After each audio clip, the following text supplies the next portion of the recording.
నమస్తే, welcome to our channel. నేను మీరా. ఆంధ్రప్రదేశ్ రాష్ట్ర రాజకీయాలకు సంబంధించి రానున్న అసెంబ్లీ సమావేశాల గురించి ప్రధానంగా మొన్న చంద్రబాబు గారు 11 సీట్లకు కైవసమైనటువంటి వైసీపీ పార్టీని ప్రతిపక్ష హోదా ఇవ్వమంటూనే అట్ ద సేమ్ టైం రండి చూసుకుందామని ఆయన ఆన్ స్టేజ్ మాట్లాడారు. అయితే ఓవరాల్ గా దీని యొక్క తాత్పర్యం ఏంటి అనే అంశం గురించి మనతో కులంకుషంగా వివరించడానికి ప్రముఖ పొలిటికల్ అనలిస్ట్ కేఎస్ ప్రసాద్ గారు ఉన్నారు. ఆయనతో మాట్లాడదాం. సార్ నమస్తే. సో కట్టడి చేస్తున్నారు, అట్ ద సేమ్ టైం రండి చూసుకుందాం అంటున్నారు. అంటే ఇది ఎట్లా సార్, దీని సొల్యూషన్ ఏంటి అసలు? ఇందులో సొల్యూషన్ ఏం లేదండి. అపోజిషన్ పార్టీ పరంగా నేను మొన్న విశ్లేషణలో కూడా చెప్పిన, మనకి కాన్స్టిట్యూషన్లో 12B ప్రకారం ఎక్కడ, లేదంటే పేమెంట్స్ ఆఫ్ యాక్ట్ ఇట్లో అన్నింటిలో కూడా రెగ్యులేషన్స్ దీంట్లో కూడా ఏం చెప్పలేదు. ఏమని బాబు వీళ్ళకి అపోజిషన్ ఎంత వస్తేనే వీళ్ళకి ఇవ్వండి అన్నది. కానీ గతంలో జగన్మోహన్ రెడ్డి నేను 4 లాక్కుంటే నీకు అపోజిషన్ ఉండదాన్ని మాత్రమే ప్రాతిపదికగా తీసుకుని వీళ్ళ వ్యవహార శైలి అలాగుంది. ఇంత అపార అనుభవం ఉన్న చంద్రబాబు గారు, యనమల రామకృష్ణులు గారు, లేదంటే మన అయ్యన్న పాత్రుడు గారు లాంటి వ్యక్తులు ఉన్న పార్టీలో అయ్యన్న పాత్రుడు గారు ఏకంగా senior most in the party. Ramarao గారు ఆయన నుంచి ఆయనకి రాజకీయ అరంగేట్రం చేసిన వ్యక్తి. చంద్రబాబు గారు కన్నా సీనియర్ ఆయన.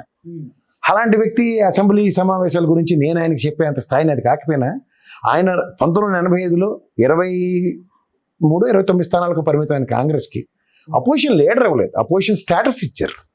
అపోజిషన్ స్టేటస్ నేను మొదటి నుంచి చెప్తుంది అది, అపోజిషన్ లీడర్ ఇవ్వకండి, స్టేటస్ ఇవ్వండి. స్టేటస్ ఇస్తే ప్రజా సమస్యల మీద అసెంబ్లీ వేదికగా చర్చనీయాంశం అవుతుంది. ఇప్పుడు ఉదాహరణకి ఇప్పుడు ఎవరికో ఫ్రీగా ల్యాండ్ ఇచ్చారు, టీసీఎస్కి ఇచ్చారు, దాని మీద ఒక చర్చ. లేదంటే మీరు 6,47,000 కోట్ల బడ్జెట్లో ప్రవేశపెట్టిన తర్వాత మీరేమో గవర్నర్తో అబద్ధాలు ఎందుకు చెప్పించారు, లేకపోతే మీరు ఎందుకు ఆ పవర్ పాయింట్ ప్రెజెంటేషన్లో అంత డబ్బులు ఇచ్చారు, యనమల రామకృష్ణ గారు మండల సాక్షిగా 14 లక్షలు ఎందుకు చెప్పారు, ఇవన్నీ చర్చ అవుతాయి. when these debatable topics will come into the frame, obviously ఇప్పుడు దీనికి మీరు ఇన్ని ఛాలెంజ్లు చేసి జగన్మోహన్ రెడ్డిని అసెంబ్లీకి వస్తావా రావా, నీకు భయం పడుతున్నావా, సిద్ధం సభలు పెట్టో, దీనికి సిద్ధంగా లేవు, ఇవి కాదు కదా. ఇప్పుడు ఎప్పుడైనా ఆయన ప్రెస్ మీట్ పెట్టిన దానికి తిరిగి సమాధానం చెప్పారంటే ఇప్పటికి లేదు. ఉదాహరణకి ఫైనాన్స్ సంబంధించిన ప్రెస్ మీట్ అంటే ఎవరు మన కొల్ రవీంద్ర గారు అచ్చెన్నాయుడు గారు పెట్టారట. అలాగే నిన్న కందుల దుర్గేష్ గారు వెళ్ళి ముందు ఎదురు సన్నాహక టైప్లో మాట్లాడారు. కానీ ఆ పర్యాటక భవనాలు 15 నెలలు అయిన తర్వాత కూడా ఏం చేస్తాం దాని మీద ఇప్పటికి సమాధానం లేదు. ప్రభుత్వం ఇవాళ ఒక ఆన్గోయింగ్ ప్రాసెస్లో ఉదాహరణకి రిట్ ఆఫ్ మ్యాండమస్ తీర్పుని వెనక్కి తీసుకున్న జగన్మోహన్ రెడ్డి 3 రాజధానులకు బదులు అదే రాజధాని నుంచి పరిపాలన కంటిన్యూ చేశాడు కదా. లేదా కొత్త రాజధాని ఏర్పాటు చేసే కార్యక్రమం అని నెపం పెట్టినా సరే పరిపాలన అక్కడి నుంచి కంటిన్యూ చేసినప్పుడు ఈ పర్యాటక భవనానికి సంబంధించిన విషయాల్లో కైలాసపురంలో ఉన్న దగ్గర రుషికొండ భవనాల దగ్గర ఏం చేస్తున్నారు? ఇలా ఎంతసేపు చాడీలు చెప్పుకుంటాను, టైం వేస్ట్ చేసుకుంటాను. ఆడుదాం ఆంధ్ర అంటారు. ఆడుదాం ఆంధ్రాలో అసెంబ్లీ వేదికగా చెప్పిన సమాధానం మర్చిపోతే ఏం చేయాలా? దాని మీద సిట్ ఎంక్వైరీ అంటున్నారు. అసెంబ్లీలో with substantial evidence as per CAG report ఇచ్చిన తర్వాత మళ్ళీ సిట్ ఎవిడెన్స్ ఏంటి? మీరు లాజికల్గా ఆలోచించండి ఒకసారి. సరే, మీ కంటెన్షన్స్ ఆర్ వెరీ క్లియర్. అక్కడ కంటెన్షన్స్ ఏంటి? యాజ్ పర్ రెడ్ బుక్ రోజాని లేదా సిద్ధార్థని ఇలాంటి వాళ్ళందరినీ అరెస్ట్ చేద్దాం ఉన్నదాన్ని ఎస్టాబ్లిష్ చేస్తున్నారు. ఇదే కనుక అసెంబ్లీలో ఆ రోజున్న ప్రశ్నోత్తరాల దాంట్లో ఇచ్చిన మీ సమాధానానికే మీ దగ్గర ఇప్పుడు తట్టుకోలేక అడుగుకుంటున్నారు. ఉదాహరణకి రంగుల విషయం కానీ ఇదే పవన్ కళ్యాణ్ 199.50 లక్షలు మాత్రమే ఖర్చు అయిందని చెప్పారు. మీరు రాసిన అడ్డమైన రాతలో మీరు చేసిన ప్రచారం 3,000-4,000 కోట్లు వేసెస్ 199.50 ఎక్స్చక్కర్ నుంచి కనబడుతుంది కదా. ఇదే లిక్కర్ స్కామ్కి సంబంధించిన మీరు అభియోగాల మోపుతో చేస్తున్న దగ్గర ఒక డిబేటబుల్ టాపిక్ అయింది అనుకోండి, స్టాటిస్టిక్స్ ఎస్టాబ్లిష్ అవుతాయి కదా. గత బడ్జెట్లు ఈ బడ్జెట్లు కంపారిజన్ అపోజిషన్ లీడర్ కాకపోతే నేను ఇస్తానా? మీరైతే ఎలాగో చెప్పట్లే. ఎక్స్చక్కర్కి ఎంత రెవెన్యూ లాస్ వచ్చింది, ఎక్స్చక్కర్కి ఎంత రెవెన్యూ వచ్చింది, వీటిలన్నిటి మాట్లాడేది ఎవరు? బయట నుంచి 100 ప్రశ్నలు నేను అడుగుతా, 100 విశ్లేషణలు నేనే చేస్తా. But authenticative establishments will takes place only in assembly కదా. కరెక్ట్. ఇవేవి ప్రజాబాహుళ్యాల్లో చర్చనీయాంశాలు కాకుండా ఎంతసేపు వ్యక్తిగత. ఇప్పుడు ఇంటెన్షన్స్ ఆర్ వెరీ క్లియర్. ఇవాళ ర్యాగింగ్ చేస్తారా, నేను కాలేజీలో ఖచ్చితంగా కొడతారట సీనియర్లు అని తెలిస్తే కాలేజీకి వెళ్తారా, మానేస్తారా? మీరు మానేస్తాం. అదే చేస్తున్నారు, వ్యక్తిత్వ హననం. ఇప్పుడు ఏమంటే మీరు నిన్న ఒక పెద్ద డిక్టేటర్లో చెప్తున్నారు, అసెంబ్లీకి గైర్హాజరైతే అనర్హత వేడి పడుతుందని. Procedure is very clear. 60 రోజుల సమావేశాల్లో ఒక రోజు అటెండెన్స్ ఉంటే చాలు.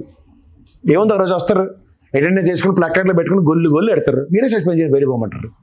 చర్చ అవ్వదు, ఏమవుతుంది, అటెండెన్స్ పడుతుందా పడదా? 100% దానికి ఊరికే పెద్ద రాకెట్ సైన్స్ మాడితే ఏం చేయాలా? మీకు అర్థమవుతుందా? సో ప్రశ్న సమాధానం మీ దగ్గరే ఉండి ఆ సమాధానం వినే ఓపిక లేక ప్రశ్నించుకుంటూ ముందుకు పోతున్నారు. ఎందుకంటే ప్రశ్నించుకోండి దీంట్లో తీసుకొచ్చారు కదా మీ సన్నిధానాల్లోకి. సబ్జెక్ట్ తెలియనోడు ప్రశ్నించడానికి, సబ్జెక్ట్ తెలిసినోడు ప్రశ్నించడానికి మీ దగ్గర సమాధానాన్ని నిస్సాయ స్థితి డ్రైవ్ చేస్తున్న జగన్మోహన్ రెడ్డి ఆద్యంతో కనబడుతున్నాడు. అంతకన్నా ఇంకేముంది, కొత్తదని ఏమైనా కనబడుతుందా? మీరు చెప్తుంది 164 స్ట్రైక్ రేటు నిజమే. నువ్వు ప్రతి ప్రశ్నకి సమాధానం 124 మేమే గెలిచాం 11. దసరా నుంచి ఆయన పూజ చేసి బయటకు వస్తాను అంటున్నాడు. 5 పూజలు చేస్తారు ఎవరైనా సరే. 5 పూజలు అంటే మీరేం చేస్తున్నారు? మీరు చేస్తున్న పూజ ఏంటంటే గొడ్డలకి, గులకరాయికి, కోడికత్తికి పూజ చేసి మీరు బయటకు వస్తారు. అవే మీ ఆయుధాలు ఎలక్షన్కి వెళ్ళడానికి. పూకెళ్ళి బాబాయ్ అని, కోడికత్తి వేసుకుని భయం పడిపోయాడని, ఇవన్నీ భయం పడితే భయం పడినాడు ఎవడు? ఇట్లన్నిటి పర్యవసానాలు గమనిస్తారు ప్రజలు. ఆ త్రిశూల వ్యూహం ఏంటి సార్ కళ్యాణ్ గారిది? 3 పార్టీలు కదా, అదే నాకు దిక్కులేదు కాబట్టి వీళ్ళిద్దరు పార్టీ ఇచ్చిన ఎజెండా ప్రకారం ముందుకు వెళ్తారు. అందులో బీజేపీ వాడు మేనిఫెస్టో ముట్టుకోలే, అందుకే మనం గడ్డి మనకు పెడుతున్నారు వాళ్ళు.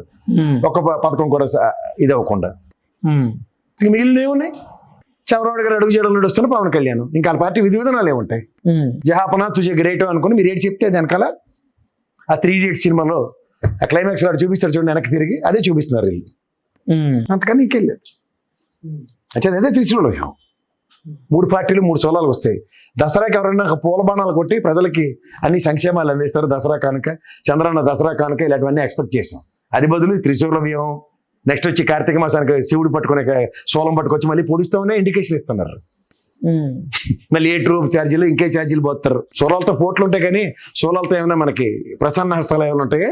కుటుంబ ప్రభుత్వం మీద వస్తున్న వ్యతిరేకతలో భాగంగా ప్రధానంగా జగన్మోహన్ రెడ్డి గారికి సంబంధించి అనూహ్యమైన జనాదరణ చూస్తూ ఉంటే ఇప్పుడు రేపు కంపారిటివ్లీ ఇప్పుడు వీళ్ళు త్రిశూల వ్యూహం పెట్టి వీళ్ళు సేమ్ టైం బయటకు వచ్చినప్పుడు తెలిపోద్ది కదా, ఆటోమేటిక్గా తెలిసిపోద్ది కదా సార్. ఏం వ్యూహం పెట్టుకుని వస్తారు సార్? అదేదో షడ్రుచులు, షణ్ముఖ వ్యూహం, ఇలాంటివన్నీ వ్యూహాలు చెప్పుకుంటూనే వచ్చాడు కదా మన చిన్నపిల్లలు చేసి. పవన్ కళ్యాణ్కి ఆ రోజు ఇచ్చే సినిమా డైలాగ్, త్రివిక్రమ్ డైలాగ్ ఏదో రాస్తాడైనా టటటకి చెప్పేస్తాడు, ఆస్కవిత్వం చెప్పినట్టు వచ్చేస్తాడు. తర్వాత దానికి తల తోకేటి ఉండదు. ఫస్ట్ ఈయనకి అర్థం అవదు, మనం చెప్పాలి. మళ్ళీ చెప్తే నెక్స్ట్ టైం మీటింగ్లో చెప్తారు. త్రిశూల వ్యూహం అంటే మీకు తెలుసా? బీజేపీ నేను తెలుగుదేశం కాబట్టి అనే చెప్తాడు మళ్ళీ ఏదో విని. ఆ మూమెంట్లో ఎవడన్నా మీలా జర్నలిస్టులు నిలబడి సార్ త్రిశూల వ్యూహం అన్నారు కదా చిన్నపిల్లలు చేసి మమ్మల్ని, దాని అర్థం ఏంటని అడగండి. అబ్బా జబ్బా అంతే, ఇంకంతకన్నా ఇంకేముండదు దీంట్లో. వాళ్ళ తాత్పర్యం ఏంటంటే మాకు 124, ఈయనకి 21 గెలిపించు, 100% స్ట్రైక్ రేట్ అని చెప్పి ప్రజల్ని బొంబార్డు చేసుకుంటూ 15 నెలలు కాలక్షేపం చేశారు. మిగిలిన 3.5 సంవత్సరాలు ఇంతే. ప్రతి 50 కిలోమీటర్లకి ఒక పోర్ట్ సామర్థ్యాన్ని నిర్మించిన జగన్మోహన్ రెడ్డి 3 పోర్ట్లు, ఫిషింగ్ హార్బర్లు, ఫిషింగ్ ల్యాండింగ్ సెంటర్లతో ఎంత వాణిజ్యాన్ని పెంపొందించవచ్చు చంద్రబాబు నాయుడు గారు లాంటి మేధా సంపత్తిని ఉపయోగించి అనుకుంటే కేకరకాయ అయితే మనమేడి చేస్తాం. ఒక వ్యక్తి మీద కడుపు మంటతో ఒక వ్యక్తిని అబాస్పాలు చేసే కార్యక్రమం తెరలేపుకుంటూ అసలు విషయాలు వదిలేసి ఎంతసేపు వ్యక్తిత్వ హననంతోనే కాలక్షేపం చేస్తున్న ఈ కూటమి ప్రభుత్వానికి 100కి 100 మార్కులు ఇచ్చు. అసలు విషయం అంటే ఆంధ్ర రాష్ట్ర ప్రజల గురించే కదా. ఎస్, అది తప్పని చేస్తున్న ఈ ప్రభుత్వానికి ధన్యవాదాలు. అదే సార్, ఆయన నీతి న్యాయం ధర్మం అన్నట్లుగా ఆయన వెళ్తూ ఉంటారు. బట్ అంటే ఇక్కడ అడ్రస్ చేయాల్సిన మెయిన్ పాయింట్స్ ఏంటి మనం ప్రధానంగా ఎందుకు వెళ్తుంటారంటే మీలాంటి వాళ్ళని నమ్మించడానికి సార్. కానీ చేసి పనులు ఎలా ఉంటాయి అన్నది చూసుకుంటే మామూలుగానే నారా వరకు టీంలో ఉండాలంటే తెలుగుదేశం ఒరిజినల్ డైమెన్షన్స్ అని ఇప్పుడు నారా చంద్రబాబు నాయుడు గారి ఆధ్వర్యంలో నడుస్తున్నాయి కాబట్టి నారావారి డైమెన్షన్లో యాజ్ పర్ లోకేష్ గారి గైడ్ లైన్స్ అంటారు. లోకేష్ గారు ఏం చెప్పారు? క్రిమినల్ కేసెస్ బేర్ మినిమం లేకపోతే ఏముంది పదవులు రావు అది ఇదని మాడారు కదా ఆయన.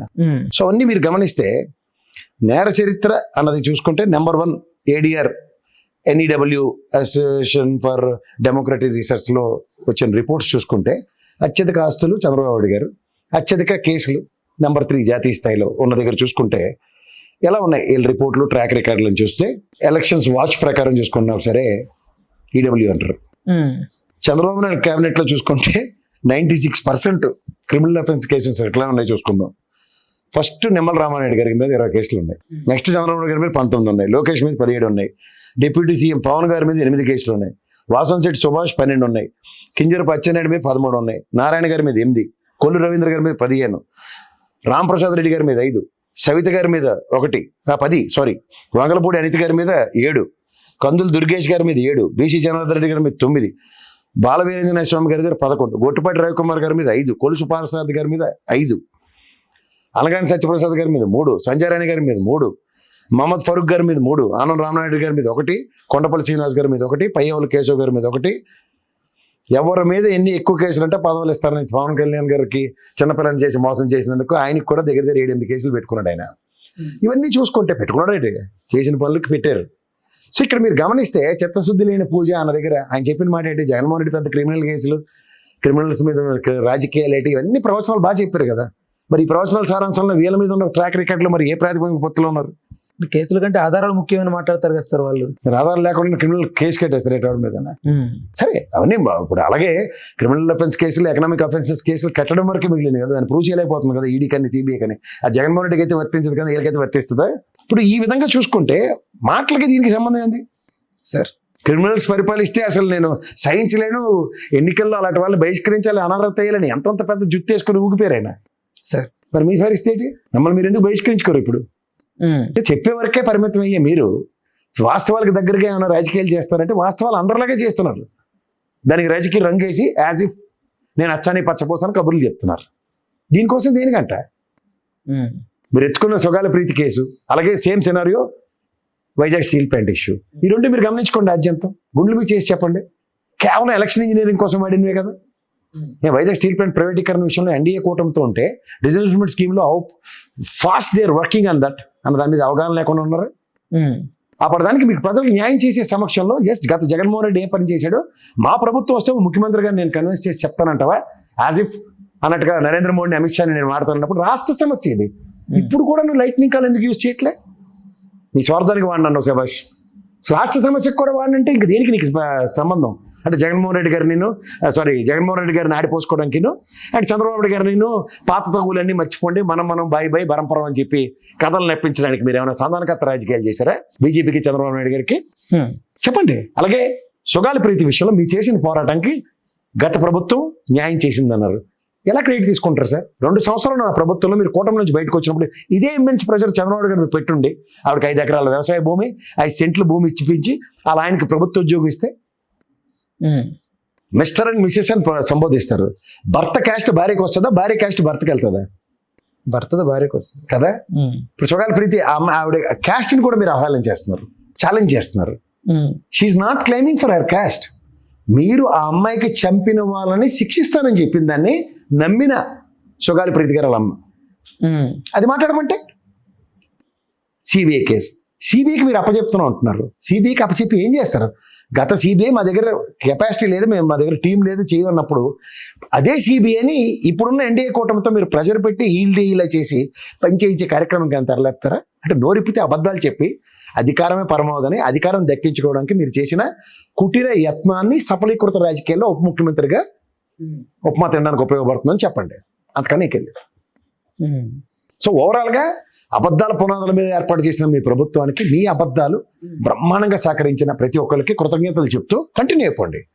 6 నెలల సాహసం చేస్తే వాళ్ళు వీలు అవుతారన్న విషయం అందరికీ తెలుసు. 6 నెలల సాహసం అంటే ఇంకా ఎక్కువ సాహసం చేశారు. 15 నెలలు అయిపోయింది కాబట్టి వాళ్ళ అడుగుజాడల్లోనే, అంటే నారావారి తెలుగుదేశం అడుగుజాడల్లోనే మీరు బ్రహ్మాండంగా నడుస్తూ సప్తపదిని రక్తి కట్టించండి. ప్రజలు న్యాయ నిర్ణేతలు 29 ఎలక్షన్లో they'll take care of that. అంతకని ఇంకేం. ఇప్పుడు ఒక పార్టీకి ఐడియాలజీ ఉన్నప్పుడు ఆ ఐడియాలజీతో వేరే పార్టీకి ఇంచుమించు సరిసేట ఉంటాయి. సిపిఐ సిపిఎం పార్టీలే డిఫర్ అయ్యాయండి కమ్యూనిస్టు బేసిక్ సిద్ధాంతాల్లోంచి. ఆ ప్రాథమిక అవగాహన లేకుండా ఆయన మనం మాట్లాడిన మాటలు చూడండి, అసందర్భ పేలాపాలను అంటారు. ఏమని? కమ్యూనిజం చదివేటట, సోషలిజం చదివేటట, పక్కన ఉన్న బీఎస్పీ పార్టీ సిద్ధాంతం చదివేట, తెలుగుదేశం చదివేట. నీ సిద్ధాంతం ఏంటని అడుగుతున్నాం కదా.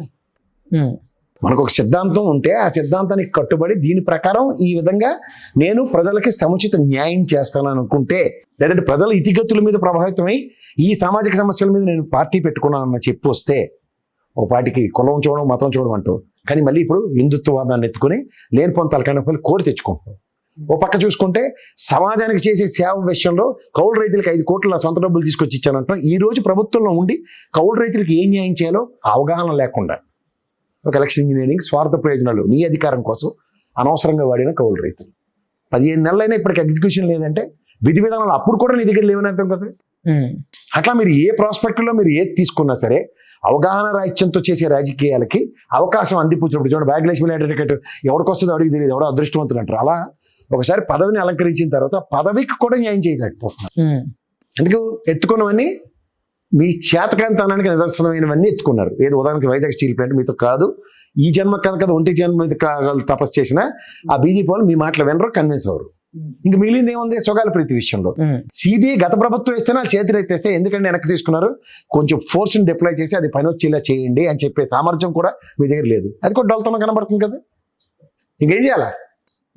సో ఇవన్నిట్లోంచి కేవలం కాలక్షేపం కోసం వచ్చానండి. ఒకసారి అధికారం మా అన్నయ్యకి వచ్చింది కదా, నాకు కూడా వస్తే ఎలా ఉంటుందని చూసుకోవడానికి వచ్చాను. అయిపోయింది సరే ఇలాగా దండం పెడితే బెస్ట్. యాజ్ ఇఫ్ అన్నట్టు మాత్రం బిల్డప్లు ఇచ్చుకుంటూ ముందుకెళ్తే విజ్ఞత మీకుందో లేదో కానీ ప్రజలకి విజ్ఞత ఖచ్చితంగా చూస్తారు. విజ్ఞతను ఉపయోగించి నెక్స్ట్ ఎలక్షన్ ఉంటుంది. అంతకని right sir, thank you. Hello, Telugu Rajyam channel చూస్తున్నారా? సామాజిక రాజకీయ జీవన చిత్రణే తెలుగు రాజ్యం. అతిశయోక్తులు అసత్యాలు ఉండవు. రాజకీయ కోణం కాదు, ప్రజా కోణమే కొలబద్ద. తెలుగు రాజ్యం వీక్షణ మీ ఉత్తమ అభిరుచికి నిదర్శనం.